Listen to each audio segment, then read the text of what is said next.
Well, John looked good up until the 20-minute mark, until that first goal. What changed after that, do you think?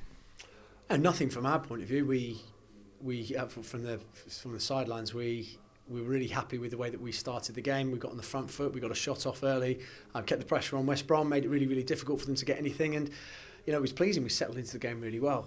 Our response to going a goal down was just abysmal, and it's something that's happened in the past. All of a sudden, we start making poor decisions. I can live with the first goal, honestly, no issue with the first goal. We need to do better, but I can live with it. The second goal, we lose a challenge. Any time you let players of this quality skip past you on the touchline with two players going into him, you're going to be punished, and that's unacceptable. So that's not a challenge that we would have lost on Tuesday. It's not a challenge we would have lost on Saturday. But for some reason here we weren't quite at it, and after that, we really did go under. Again, made the changes today, 5 of them. But like we've said before, you must expect a better standard than what you saw today. Yeah, we made the changes with all of the schedule in mind. I think we had to do it. It was something we absolutely had to do.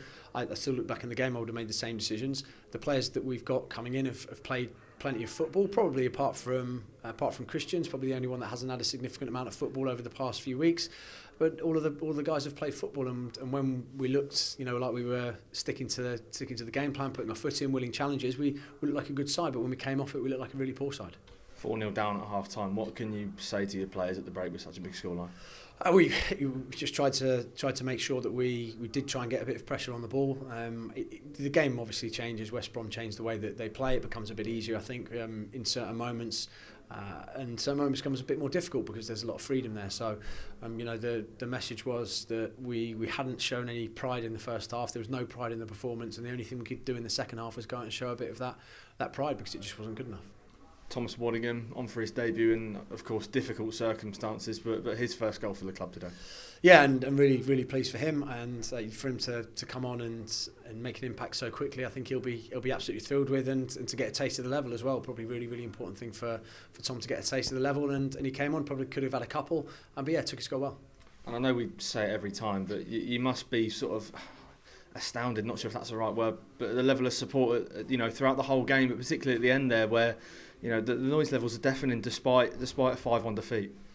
Yeah, it's I said it before, I say it again. There's no other side in the country that would get that. I think that there's a lot of there's a lot of conscientious supporters there that know what we're trying to achieve, and they've seen the home performances, and they're sticking with us, which is great. I think I honestly thought that would run out with another poor away performance. The fans are with us, and seemingly right until the death, and I think that's brilliant. That's going to be really, really important for us, particularly at home. That's where we've been a very, very good outfit. So amazing support. I think that the lads have got to look at that. We've got to look at that as a staff and think, how can we repay that better when people pay their money to come and travel away from home? Because I'm sure all the fans at home are happy that they're getting good value for money, but away from home at the moment it's just nowhere near good enough.